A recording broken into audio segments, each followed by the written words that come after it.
नमस्कार, एक बार फिर से स्वागत है फास्टर प्लस न्यूज में। मैं हूं अजय कुमार। आज उपस्थित हैं जनपद गोरखपुर के पिपराइच नगर क्षेत्र सिधावल में। जी हां, आपको बता दें कि पिछले दिनों हमने अपने चैनल के माध्यम से दिखाने का काम किया था। BRSS संगठन के तत्वाधान में शंभू प्रसाद जी ने यहाँ बैठक किया था, धरना दिया था और इनकी कुछ मांगे थी जो अपने ग्राम सभा में कुछ विकास के क्षेत्र में यहाँ के अधिकारी, पदाधिकारी और नेताओं से गुहार भी लगाई थी शासन के और संविधान के दायरे में रहकर।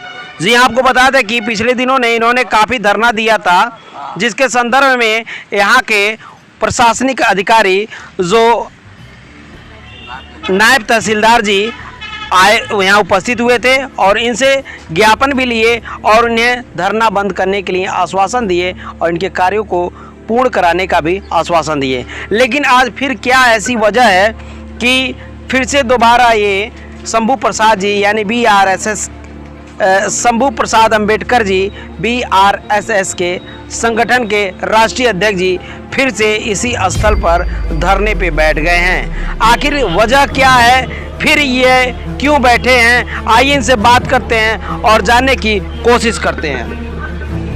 जी जानना चाहेंगे कि आप दोबारा धरने पे क्यों बैठे हैं? एक्चुअली क्या है, मैं 15 दिन का नायब तहसीलदार ने मुझे टाइम दिया था मौखिक, तो जवानी में कहा था कि 15 दिन में आपका कार्य हो जाएगा।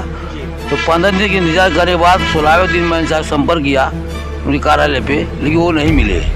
इसीलिए मजबूर हो गए। मेरे गांव वालों ने मुझे बोलने लगे कि आपने जो धरना प्रदर्शन किया था तो कोई काम नहीं हुआ। तो मैं फिर दोबारा DM साहब से मिला और DM साहब मिलकर ज्ञापन दिया कि साहब मेरा काम नहीं होगा तो फिर से मैं 15 तारीख से 20 तारीख को धरना दूंगा। आपका मुख्य मुद्दा क्या है? मुख्य मुद्दा मेरा है डॉक्टर भीमराव अम्बेडकर पार्क और दलित हिंदू समाधि जो अलग अलग जमीन को पट्टा किया जाए। दूसरा मुद्दा है काशी रोड पर 4 पुलिया बनाया जाए जल निकासी के लिए, ये जनहित में आवश्यक है।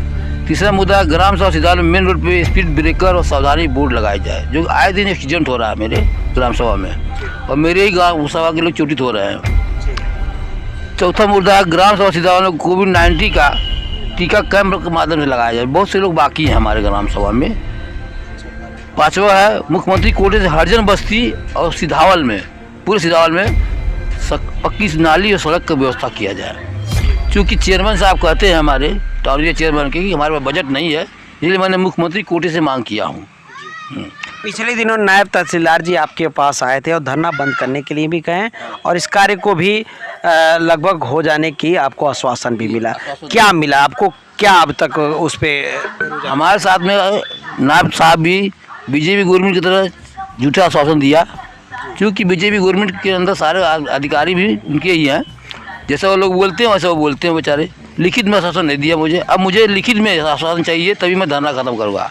क्योंकि जब तक माननीय मुख्यमंत्री महोदय या उनके प्रमुख सचिव हमारे धरना स्थल पर आकर ज्ञापन नहीं लेंगे और मुझे लिखित नहीं देंगे कि मैं 10 दिन के अंदर ये कार्य कर दूँगा, तब तक मैं धरना बंद नहीं करूँगा। क्या लगता है यहाँ बैठ के आप अपने गांव की दबी हुई आवाज़ को शासन तक पहुंचा पाएंगे? जी हाँ, मैं शासन क्या, मैं मुख्यमंत्री तक मैं लेटर भेज सकता हूँ, भेज दिया हूँ। अब उनकी मर्जी है आवे ना आवे, क्योंकि वो लोग बोलते हैं सबका साथ सबका विकास, उसमें सब में मैं भी हूँ, सभी में मैं भी हूँ। मेरा भी विकास होना चाहिए, मेरे समाज का विकास होना चाहिए।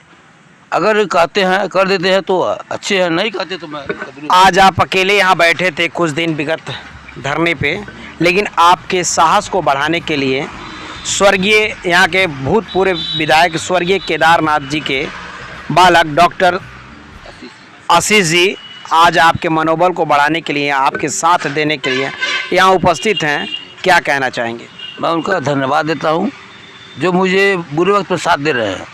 और मैं उनको आने वाले समय में जब भी वो विधायक की चुनाव लड़ेंगे, तन मन धन से मैं उनकी सेवा करूँगा और मदद करूँगा। क्या लग रहा है कि पहले जब आप आंदोलन पे बैठे थे यानी धरने पे बैठे थे, उसकी संख्या में और आज की संख्या में बढ़ोतरी हुई है? जी हाँ, बिल्कुल बढ़ोतरी हुई है। मैं अगले बार ही बोला था, गांधी जी अकेले चले थे, अम्बेडकर क्या चाहता, आज 2 हो गए। आज मेरे साथ विधायक जी आए, विधायक जी के पुत्र हैं डॉक्टर आशीष साहब आए, कल और लोग भी आगे जुड़ेंगे। वो भले वो विधायक ना हो, ग्राम पंचायत के हो, लेकिन जुड़ेंगे, जुड़ रहे हैं लोग। यहाँ सभी जगह लाइट लग चुकी हैं, पोल पे लाइट हैं, अब क्या कहना चाहेंगे? लाइट की समस्या तो खत्म? लाइट तो है, जलना तो चाहिए। अभी हमारे हरजन बस्ती में भी लाइट नहीं लगा है। अभी लोग बोलते कोविड सबको टीका लगा, अभी मुझे ही टीका नहीं लगा। डॉक्टर लगाते नहीं, आना चाहिए, लगाना चाहिए। मैं तो बैठे धरने पे, अब वो बोलते आप मेरे यहाँ आओ, मैं आपके जाऊँगा तो बोलते सुई खत्म हो गया है, जी लगा नहीं आज तक। चलिए, तो ये रहे अम्बेडकर यानी कि शंभू प्रसाद अम्बेडकर जी, जिनके मनोबल को बढ़ाने के लिए आए हुए हैं स्वर्गीय केदारनाथ जी के बालक, जो यहाँ पिपराइच विधानसभा के पूर्व में विधायक रह चुके हैं, इनके पिताजी। आइए हम जानते हैं कि इनका आने का उद्देश्य क्या है। जी डॉक्टर साहब, आपका यहाँ आने का उद्देश्य क्या है? धन्यवाद आपको। असल में पिपराइच क्षेत्र से हमारा भावनात्मक लगाव है।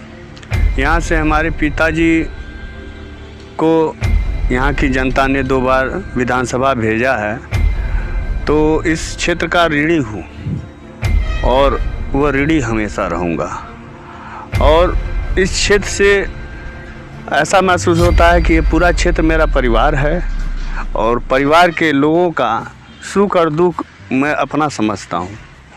और इनकी जो भी मांगे हैं, इन्होंने पिछले धरने पे भी बैठे थे तो मैं खुद इनके पास आया था, उसको देखा जायज़ है और इनके मांग को समर्थन देना मैंने एकदम खुशी महसूस किया।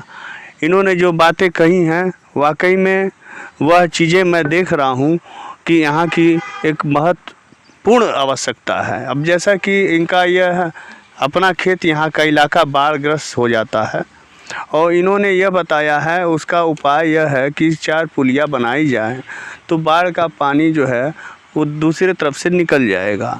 तो इस तरह की चीज़ें प्रशासन द्वारा सुविधाएं क्षेत्र के लोगों को नहीं मिल पा रही हैं। इन्होंने कहा है कि पक्की नाली चाहिए। अगर इतना दावा ठोका जाता है भाजपा के सरकार के द्वारा कि हम स्वच्छ भारत बना रहे हैं, स्वच्छता अभियान छेड़ रहे हैं, तो इस गांव में स्वच्छता अभियान के लिए उनकी दृष्टि क्यों नहीं आ रही है? यहाँ पर इन्होंने पक्के नाले की व्यवस्था की बात कही और इन्होंने जो स्पीड ब्रेकर की बात की, दुर्घटनाएं होती हैं, इन्होंने बताया इनके जानने वाले लोगों की मृत्यु हो चुकी है एक्सीडेंट में। यहाँ पर स्पीड ब्रेकर की व्यवस्था नहीं है, जो सावधानी वाला बोर्ड है उसकी व्यवस्था नहीं है। आखिर यहाँ के लोगों, जो प्रशासन के लोग हैं या नेता हैं, जनप्रतिनिधि हैं जो चुन के गए हैं, यह चीज़ उन लोगों को क्यों नहीं दिखाई देती है? यहाँ के लोगों को क्यों अपनी पीड़ा चिल्ला चिल्ला के कहना पड़ रहा है, धरने पे बैठना पड़ रहा है? तो ऐसी आवाज़ को जो नहीं पहुँच पा रही है उसको बुलंद करने के लिए मैं आज यहाँ आया हूँ और तब तक इनके साथ खड़ा रहूँगा जब तक इन लोगों की मांगें पूरी ना हो, और इन लोगों का मांग पूरी करा के ही मैं दम लूँगा। यही मेरी सोच है। क्या लगता है कि इनके बातों को सरकार और सत्ताधारी नेता और प्रशासनिक लोग दरकिनार कर रहे हैं? अभी तो फ़िलहाल यही दिख रहा है। इनको दूसरी बार धरना पे बैठना पड़ रहा है, इनकी कोई सुध नहीं ले रहा है, तो इस तरह से तो यही दिख रहा है। इनकी बातें आखिर क्यों नहीं इनकी मांग क्यों नहीं पूरी कर ली जा रही है? आखिर इनको रात्र में अनशन पे बैठे हुए हैं, दिन रात अपना काम धाम छोड़ के यहाँ क्षेत्र के लोग धरना दे रहे हैं। यहाँ पे जितने भी क्षेत्रवासी हैं उनकी खेती का काम है, वो सब छोड़ कर धरने में बैठ रहे हैं। ये चीज़ें क्यों नहीं दिखाई दे रही हैं यहाँ के नेताओं को? लेकिन बीच में अब आप भी इनके साथ इनका साथ देने और इनका मनोबल बढ़ाने के लिए जुट चुके हैं। ऐसे में इनके साहस बढ़ाने के लिए आप क्या कहना चाहेंगे इनको? मैं इनको साहस बढ़ाने के लिए यह कहना चाहूँगा, इतनी उम्र में इतने बड़ा ये महान काम कर रहे हैं, पूरी अपनी ऊर्जा लेकर शहर में चक्कर दफ्तरों का लगाते हैं अधिकारियों से मिलने के लिए। ऐसे काम को मैं साधुवाद करता हूँ कि यह लोगों की लड़ाई लड़ रहे हैं, अपने संगठन चलाकर लोगों को जोड़ने का काम कर रहे हैं, क्योंकि हर कमज़ोर लोगों को संगठित होना चाहिए ताकि उनको न्याय मिले। और ऐसा संगठन बनाने वाला आदमी महान होता है जो कमज़ोरों को आगे बढ़ाने की बात करे। तो मैं इनको साधुवाद करता हूँ कि उस काम को मैं सैल्यूट कर रहा हूँ और मैं इनके साथ हूँ और ये आगे बढ़ें और इनका मिशन सफल हो।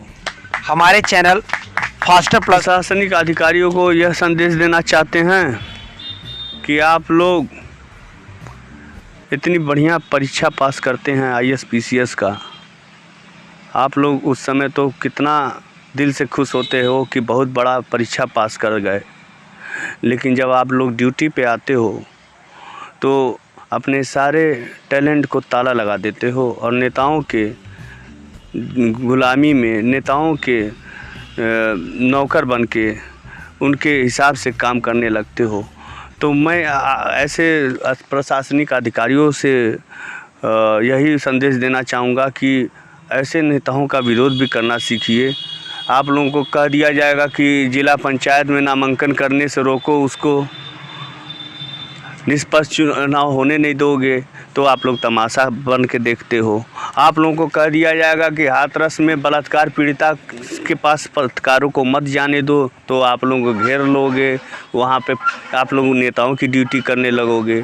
तो ऐसे में प्रशासनिक अधिकारियों से ये मेरा संदेश है कि हमारा भारत देश को आप जैसे प्रशासनिक अधिकारी मिस कर रहा है। आप लोग अपने टैलेंट को दिखा नहीं रहे हो।